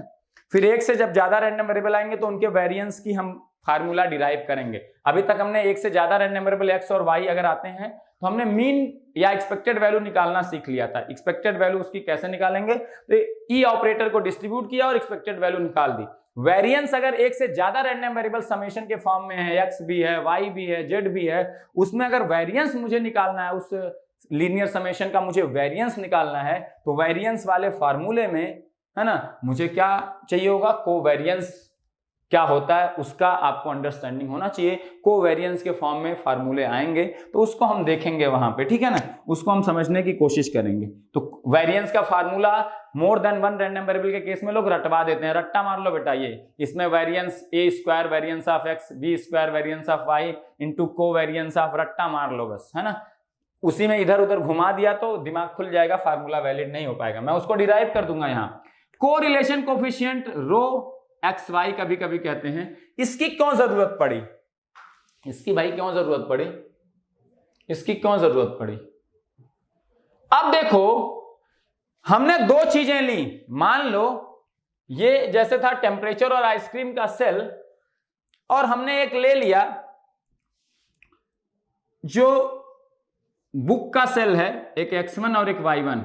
बुक का सेल और बुक की प्राइस हमने ले ली, बुक की प्राइस है, ये प्राइस है, और बुक का सेल है ये। हमने दो अलग अलग चीजें, एक x1 y1 का कॉम्बिनेशन ले लिया, इसके लिए कोवेरिएंस या कोरिलेशन हम निकालना चाहते हैं, और एक आइसक्रीम वाला सेल और टेम्परेचर के रिस्पेक्ट में हम कोरिलेशन निकालना चाहते हैं। हमें क्यों जरूरत पड़ी कोरिलेशन कोफिशिएंट की, हम भाई कोवेरिएंस से खुश तो थे, क्यों जरूरत पड़ गई भाई कोरिलेशन कोफिशिएंट की। अब देखो ध्यान से, अब ध्यान से देखो आपका, अगर मान लो जो यहां वेरिएशन है y का म्यू y के रिस्पेक्ट में, और जो x का म्यू x के रिस्पेक्ट में हाई टाइप का है, ज्यादा भाई, जैसे टेम्परेचर, यहां पे जो टेम्परेचर में चेंजेस हैं हम कह रहे हैं वो हाई नेचर के हैं, लो नेचर के नहीं है। टेम्परेचर अभी 10 डिग्री, अगला टेम्परेचर 30 डिग्री, अगला 50 डिग्री, ऐसा हम मान रहे हैं, हम एज्यूम कर रहे हैं, ठीक है ना। तो यहाँ पे जो टेम्परेचर चेंजेज है हम मान लेते हैं हाई नेचर के, मतलब y minus mu y high value को रिप्रेजेंट कर रहा है। x माइनस म्यू एक्स भी जो इसमें सेल में जो चेंजेज हैं वो भी हाई नेचर के हैं, मतलब सेल जब टेम्परेचर 30 पे इतना था, जैसे टेम्परेचर बढ़ के 50 हुआ सेल भी उसी रेशियो में बहुत हाई। तो ये डिफरेंस क्या है, बड़े बड़े डिफरेंस हैं। तो जब ये प्रोडक्ट करोगे x minus mu x into y minus mu y, तो y माइनस म्यू वाई एक बड़े नेचर का है, x माइनस म्यू एक्स भी बड़े नेचर का है। तो जो यहाँ चेंजेस हैं y के रिस्पेक्ट में वो लार्ज नेचर के हैं। कैसे नेचर के हैं, लार्ज नेचर के हैं यहाँ चेंजेस। यहाँ जब लार्ज नेचर के चेंजेस हैं तो ये प्रोडक्ट लार्ज आएगा। मान लो ये बढ़ रहा है, ये बढ़ रहा है, लेकिन ये जो बढ़ना है ये बहुत लार्ज अमाउंट का, ये भी बढ़ना लार्ज अमाउंट का, तो ये प्रोडक्ट कैसा आया, लार्ज। नेचर ही है कि यहाँ पे चेंजेस लार्ज नेचर के हैं, ठीक है ना। तो यहाँ लार्ज, और जब ये घट रहा है तो घटना भी इसमें मतलब ज्यादा नेचर का है, यहां भी घटना ज्यादा, तो भी ये प्रोडक्ट क्या आया, बड़ा प्रोडक्ट आया, माइनस माइनस प्लस ही आ गया। तो यहां पे जो आएगा कोवेरिएंस ऑफ एक्स वाई वो एक बहुत हाई वैल्यू आएगी। अब यहां देखो जो बुक है और बुक की सेल, यहां बुक की प्राइस में जो वेरिएशन है मैं मान लेता हूं बहुत स्मॉल नेचर का है, और जब बुक की प्राइस बढ़ रही है तो मेरी सेल बढ़ जा रही है, मैं ऐसा मान रहा हूं। मतलब अज्यूम कर लो, ऐसा जरूरी नहीं कि प्रैक्टिकली ऐसा हो ही, अज्यूम करो, दोनों को कंपेयर करना है, क्यों जरूरत पड़ी कोरिलेशन। तो यहां बुक की प्राइस में मैं कह रहा हूं स्मॉल वेरिएशन है, और उसी रेशियो में बुक के सेल में स्मॉल वेरिएशन है। लेकिन यह है कि जब बुक का प्राइस बढ़ रहा है तो सेल भी बढ़ रही है, बुक का प्राइस घट रहा है तो सेल भी घट रही है। तो यहां भी x1 और y1 कोरिलेटेड है, हाईली कोरिलेटेड है, क्योंकि ये बढ़ने पे ये बढ़ा तो ये प्रोडक्ट पॉजिटिव, ये घटने पे ये घटा तो ये प्रोडक्ट पॉजिटिव। तो पॉजिटिव पॉजिटिव क्या, पॉजिटिव ही हमेशा नेचर आ रहा है, मतलब बढ़ने पे बढ़ना, घटने पे घटना। लेकिन यहाँ जो बढ़ना और घटना स्मॉल नेचर का है तो ये प्रोडक्ट पॉजिटिव तो आएंगे हमेशा, लेकिन स्मॉल। तो यहाँ कोवेरिएंस की वैल्यू स्मॉल आएगी। तो कोवेरिएंस की वैल्यू स्मॉल आई, तो अब आप अगर इन दोनों को कंपेयर कर रहे हो, यहाँ कोवेरिएंस की वैल्यू बहुत हाई आई, यहाँ कोवेरिएंस की वैल्यू लो आई। लेकिन आपको ये पता था कि यहाँ पे जो चेंजेस हैं, जो y, जो ये y रैंडम वेरिएबल है, इसका जो वेरिएशन है म्यू y के रिस्पेक्ट में लार्ज नेचर का, x का वेरिएशन भी म्यू x के रिस्पेक्ट में लार्ज नेचर का, तो यहाँ कोवेरिएंस ज्यादा आना ही था।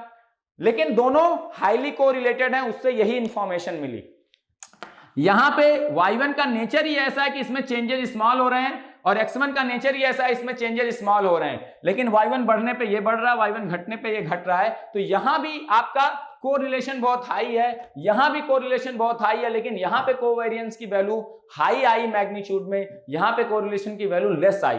तो अब अगर इन दोनों को कंपेयर करना हो कि कोरिलेशन कहां पे अच्छा है ज्यादा, मान लो इन दोनों को कंपेयर करना हो कि एक्स वाई के बीच में जो कोरिलेशन है वो ज्यादा बेटर है कि small x1 capital x1 y1 का जो कोरिलेशन है वो ज्यादा अच्छा है, तो कैसे कर पाओगे भाई। एक में चेंजेस स्मॉल ही नेचर के हैं तो भाई वैल्यू तो स्मॉल ही आएगी, लेकिन वैल्यू क्या है, वो स्मॉल वैल्यू भी रिप्रेजेंट कर रही है हाई कोरिलेशन को। क्यों, क्योंकि बढ़ने पे बढ़ रहा था, घटने पे घट रहा था। यहां पे चेंजेस ही हाई नेचर के हैं, तो यहां भी बढ़ने पे बढ़ रहा था, घटने पे घट रहा था, तो यहां भी कोरिलेशन अच्छा था, लेकिन कोवेरिएंस की वैल्यू हाई आई।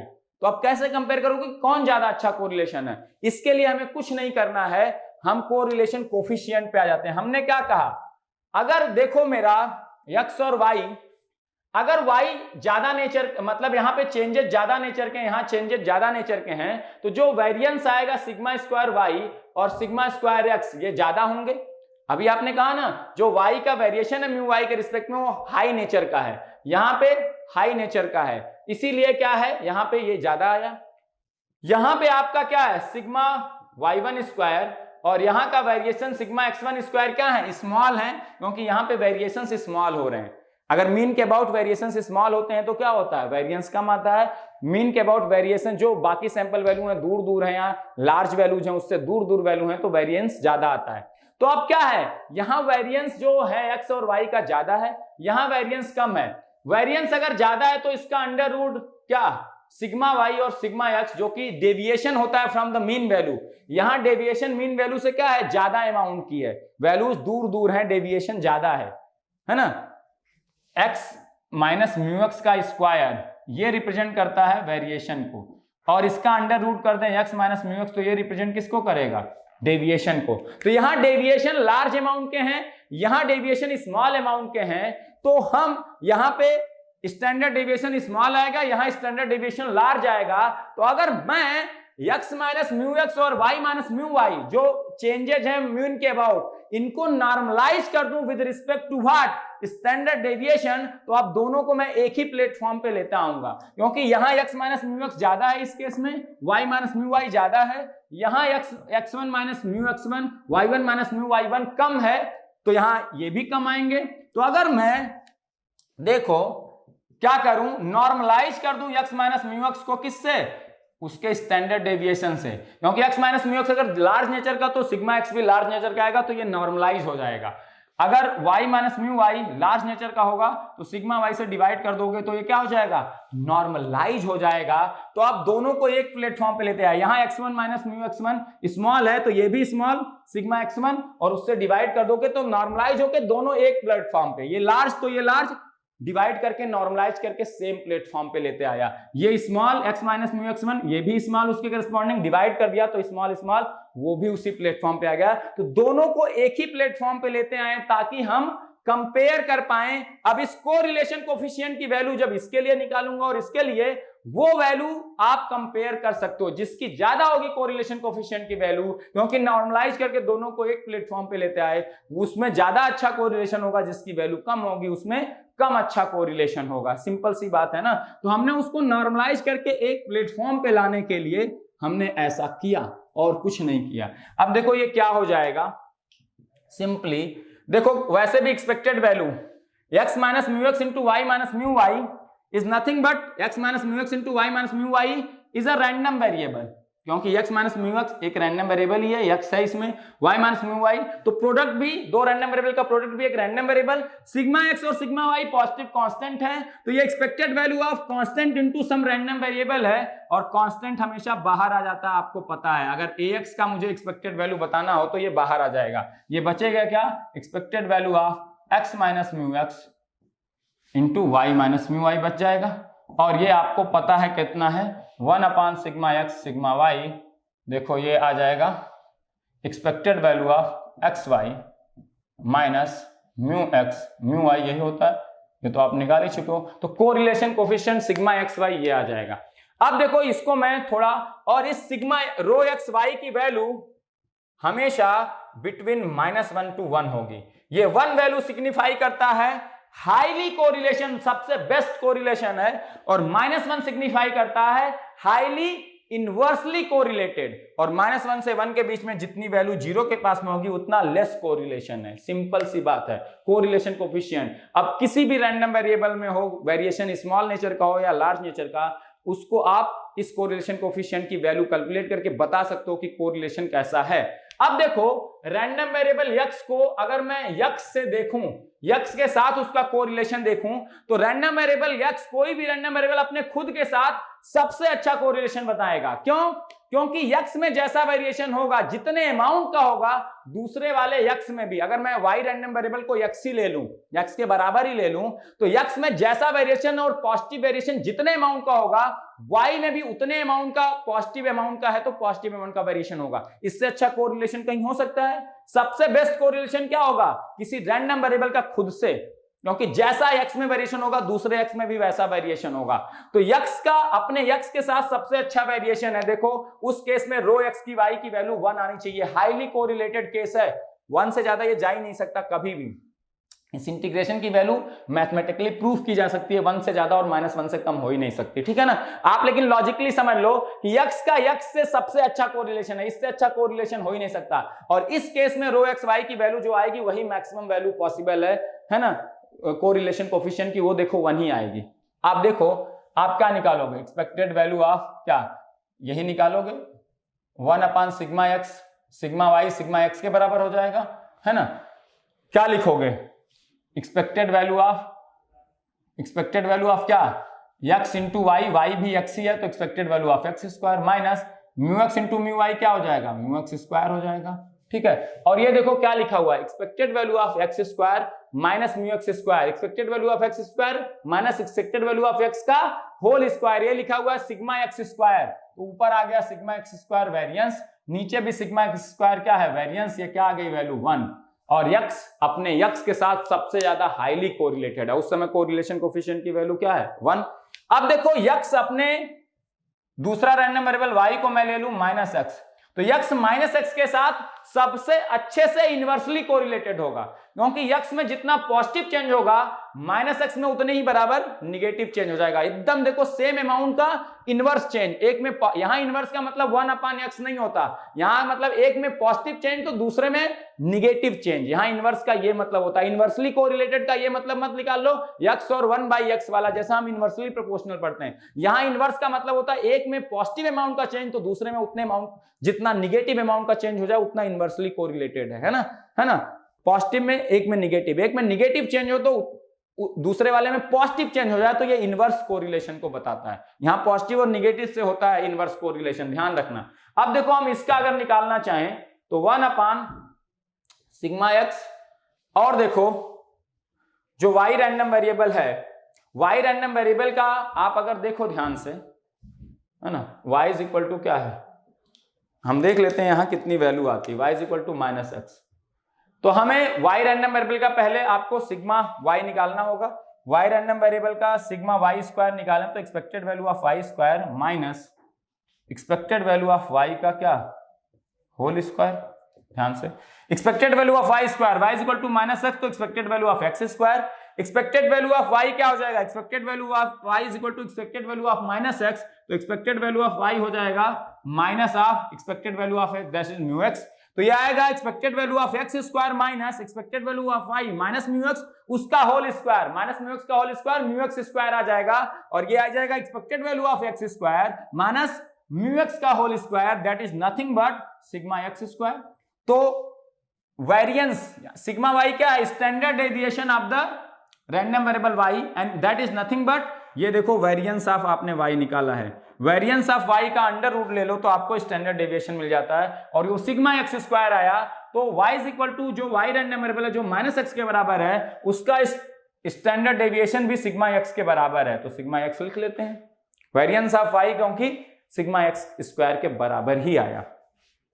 वैसे भी आपने पढ़ा है y is equal to -x, y is equal to ax का वेरिएंस कितना होता है, a square variance of x, तो y का वेरिएंस आ गया कितना, a स्क्वायर -1 का square 1, variance of x sigma x square, उसका अंडर रूट, इसका स्टैंडर्ड डेविएशन हो गया, वो सिग्मा y उसी को लिख रहे हो। अब देखो अंदर क्या आएगा, वो आएगा expected value of x y, तो ये आ जाएगा expected value of -x square, y is equal to -x रख दो, minus of μx into mu y, और म्यू वाई किसने के बराबर है, माइनस μx के बराबर है, तो देखो ये क्या आ जाएगा, माइनस μx रख दो म्यू वाई को, तो ये आ जाएगा plus μx square, plus μx square आ जाएगा, ध्यान से देखते रहो। ये माइनस साइन यहां से बाहर आ जाएगा, sigma x square, minus sign यहां से बाहर, तो ये माइनस ऑफ, क्योंकि एक्सपेक्टेड वैल्यू x स्क्वायर भी क्या है, एक रैंडम वेरिएबल, तो ये क्या लिखा हुआ है, expected value of a into some random variable, तो एक कांस्टेंट से मल्टीप्लाई करके किसी रैंडम वेरिएबल को उसकी एक्सपेक्टेड वैल्यू लें तो कांस्टेंट बाहर आ जाता है, तो इसको मैं ये लिख सकता हूं क्या, एक्स स्क्वायर को जेड मान लो, ये भी एक रैंडम वेरिएबल, एक्स एक रैंडम वेरिएबल, उसका स्क्वायर एक रैंडम वेरिएबल, तो ये लिखा है expected value of A into Z, A बाहर आ गया जेड रह गया, प्लस म्यू एक्स स्क्वायर, देखो माइनस साइन मैं कॉमन ले लेता हूं, 1/σ x स्क्वायर है, ध्यान से देखो ये बचेगा expected value of x square minus mu X square, और ये क्या लिखा हुआ है, variance of random variable x, that is sigma square x, sigma square x cancel out हो गया, ये -1, तो जब हाईली इनवर्सली कोरिलेटेड होगा तो वैल्यू -1 होगी कोरिलेशन कोएफिशिएंट की, हाईली कोरिलेटेड होगा तो मैक्सिमम वैल्यू कितनी है 1, तो x रैंडम वेरिएबल x के साथ हाईली कोरिलेटेड होगा और -x के साथ हाईली इनवर्सली कोरिलेटेड होगा, क्योंकि x में जितना पॉजिटिव चेंज -x में उतना निगेटिव चेंज, x में जितना निगेटिव चेंज -x में उतना पॉजिटिव चेंज, जस्ट एकदम उल्टा, उतना ही अमाउंट का पॉजिटिव चेंज जब निगेटिव चेंज हो रहा है यहाँ पे, जब पॉजिटिव हो रहा है तो यहाँ निगेटिव चेंज, तो हाईली इनवर्सली कोरिलेटेड है ना, तो लिख लो कोरिलेशन कोएफिशिएंट, तो ये कोरिलेशन कोएफिशिएंट दो रैंडम वेरिएबल के हमेशा कंपेयर कर सकते हो, है ना, कोई भी दो x y के बीच में कोरिलेशन कोएफिशिएंट निकाल लिया, फिर आपने p और q रैंडम वेरिएबल लिया उसमें कोरिलेशन कोएफिशिएंट निकाल लिया, अब इन दोनों कोरिलेशन कोएफिशिएंट की वैल्यूज को कंपेयर कर सकते हो कि p और q ज्यादा कोरिलेटेड है कि x और y ज्यादा कोरिलेटेड है, कोवेरिएंस को कंपेयर करते तो वो प्रॉपर कंपैरिजन नहीं दे पाता, क्योंकि दोनों एक प्लेटफॉर्म पे नहीं है। पहले दोनों चीजों को एक प्लेटफॉर्म पे लाओ तब तो कंपेयर करोगे। तो हमने स्टैंडर्ड डेविएशन से डिवाइड करके दोनों को एक प्लेटफॉर्म पे लेते आए, पी क्यू को और एक्स वाई को, तब हम कंपेयर कर सकते हैं। सिंपल सी बात है। तो लिखो the correlation coefficient value is always lies between -1 to +1. The value of correlation coefficient always lies between -1 and +1. And full stop. The value +1 signifies as highly correlated random variables. The value +1 signifies as highly correlated random variables, as x is highly correlated with x itself, है ना? Full stop. And rho xy is equal to -1 signifies as rho xy is equal to -1 signifies as rho xy is equal to -1 signifies as rho xy is equal to -1 signifies as highly inversely correlated random variables, highly inversely correlated random variables, as x is highly inversely correlated with -x, क्योंकि -x और random variable आ गया, y is equal to -x, highly inversely correlated with -x, है ना? तो -1 signify करा, और बीच की value वही, जैसे अगर माइनस में वैल्यू आ गई -0.2 और एक माइनस में वैल्यू आ गई -0.3, तो -0.3 वाला ज्यादा इनवर्सली कोरिलेटेड है -0.2 के कंपेयर में। माइनस वैल्यू इनवर्स कोरिलेशन को बताती है और पॉजिटिव वैल्यू पॉजिटिव कोरिलेशन मतलब पॉजिटिव कोरिलेशन को बताती है। तो निगेटिव में जितना ज्यादा मैग्नीट्यूड उतना ज्यादा इनवर्सली कोरिलेटेड, निगेटिव में जितनी वैल्यू कम उतना लेस इनवर्सली कोरिलेटेड, पॉजिटिव में वैल्यू जितनी ज्यादा उतना ज्यादा हाईली कोरिलेटेड, पॉजिटिव में जितनी वैल्यू कम उतना कम पॉजिटिव में कोरिलेटेड। समझ में आई बात? तो इस चीज को ध्यान में रखो। -3 अगर है और एक -0.3 और एक -0.2 है, तो -0.3 वाला ज्यादा इनवर्सली कोरिलेटेड है कंपेयर टू -0.2 वाले से।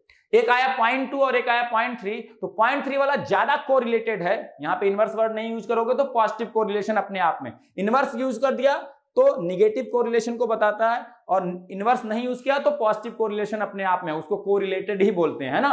तो 0.3 वाला ज्यादा कोरिलेटेड है कंपेयर टू 0.2 वाले से। समझ में आ रही है बात? तो इस तरह के क्वेश्चन एक नंबर में आ सकते हैं। रो एक्स वाई और रो पी क्यू, दो रैंडम वेरिएबल पी क्यू और एक एक्स वाई सेट ले लिया, रो एक्स वाई -0.3 दे दिया, रो पी क्यू दे दिया -0.4, और ऑप्शन दे दिए P and Q are more inversely correlated compare to x and y, x and y are more inversely correlated compared to p and q। इस तरह से 4 ऑप्शन क्रिएट कर दिए, और अगर आपकी अंडरस्टैंडिंग क्लियर है नहीं, ऑप्शन टिक नहीं कर पाओगे, है ना? बहुत अच्छे क्वेश्चन फ्रेम कर हो सकते हैं। तो उस लॉजिक को जब तक समझोगे नहीं, what it signifies as, what does it mean, अगर ये समझ गए हो तो ये सारे लैंग्वेज कितनी भी क्लिष्ट दे दें, आप तुरंत आंसर टिक करोगे, आगे बढ़ जाओगे, कुछ करने की ज्यादा जरूरत ही नहीं पड़ेगी। तो इस लेक्चर में जितनी चीजें बताए वो सारी चीजों से ऑब्जेक्टिव क्वेश्चन आ सकते हैं, थियोरेटिकल वाले 1 नंबर में कभी भी, और अगर इतनी क्लैरिटी हो गई है तो आपसे गलत तो नहीं होगा। अब अगले लेक्चर में मैं वेरिएंस वाला फार्मूला डिराइव कर दूंगा, 10 मिनट का काम है, और उस लेक्चर में फिर गेट के क्वेश्चंस लेंगे। क्या लेंगे? गेट के क्वेश्चन। और वेरिएंस का फार्मूला कब डिराइव करना है? जब कई सारे रैंडम वेरिएबल का मिक्सचर हो, ax + by + c, इस तरह का एक रैंडम वेरिएबल आ गया, z = ax + by + c, और z रैंडम वेरिएबल का वेरिएंस बताना, जो समेशन है कई सारे रैंडम वेरिएबल डिफरेंट, तो वेरिएंस के फार्मूले में आपको कोवेरिएंस रटवा दिया जाता है। वो कैसे आएगा, मैं फार्मूला जो डबल इंटीग्रेशन या ज्वाइंट पीडीएफ से निकालते हैं ना, वहां से निकाल के आपको सिग्निफाई कर दूंगा, ताकि आप कभी भूल ना पाओ। मुझे वो फार्मूला बिल्कुल नहीं मैंने रटा है, मैं लेकिन तुरंत सोच के डिराइव कर सकता हूँ, इतनी कैपेबिलिटी है ना। एक चीज और नोट कर लो, रह गई थी मेरे से, क्या? Expected value of x y अगर 0 है, expected value of x y, if expected value of x y is 0, then random variables x and y are said to be orthogonal, है ना? ये ऑर्थोगोनल कहे जाते हैं, यहीं पे लिख लो। और नेक्स्ट लेक्चर में मैं इसका थोड़ा सा सिग्निफिकेंस बताऊंगा 5 मिनट, फिर वेरिएंस का फार्मूला 10 मिनट डिराइव कर दूंगा। जब मल्टी रैंडम वेरिएबल आ जाता है तब वेरिएंस का फार्मूला कैसे कोवेरिएंस के फॉर्म में डिराइव होता है, जिसको आपको रटवाया जाता है। अभी मैंने सिंगल रैंडम वेरिएबल का आपको सिखा चुका हूं, मल्टी रैंडम वेरिएबल में वेरिएंस का फार्मूला कैसे डिराइव किया जाता है वो सिखा दूंगा। और उसके बाद गेट के कुछ और जो बचे हुए क्वेश्चन है वो कर लेंगे, ऑलमोस्ट आपका फिनिश हो जाएगा रैंडम वेरिएबल। फिर रैंडम प्रोसेस बचेगा। और अगर इतनी चीजें रैंडम वेरिएबल में आपने अच्छे से सीख लिया है, mind my words, random process is going to be very very easy. 2-3 चीजें हैं, उसी पे पूरा रैंडम प्रोसेस चलता है। और उसको मैं सिंगल 2 फार्मूले हैं, उसी को इतना जनरलाइज कर दूंगा कि उसी को यूज करके कोई भी क्वेश्चन जो गेट लेवल के आते हैं बड़े इजीली सॉल्व कर लोगे। ठीक है, तो मिलते हैं फिर नेक्स्ट लेक्चर में गेट के क्वेश्चन के डिस्कशन के साथ, और थोड़ा बहुत वेरिएंस के जो फार्मूला डिस्कशन बचा हुआ है, और ये ऑर्थोगोनलिटी पे थोड़ा सा डिस्कशन कर लेंगे। Okay, thank you very much.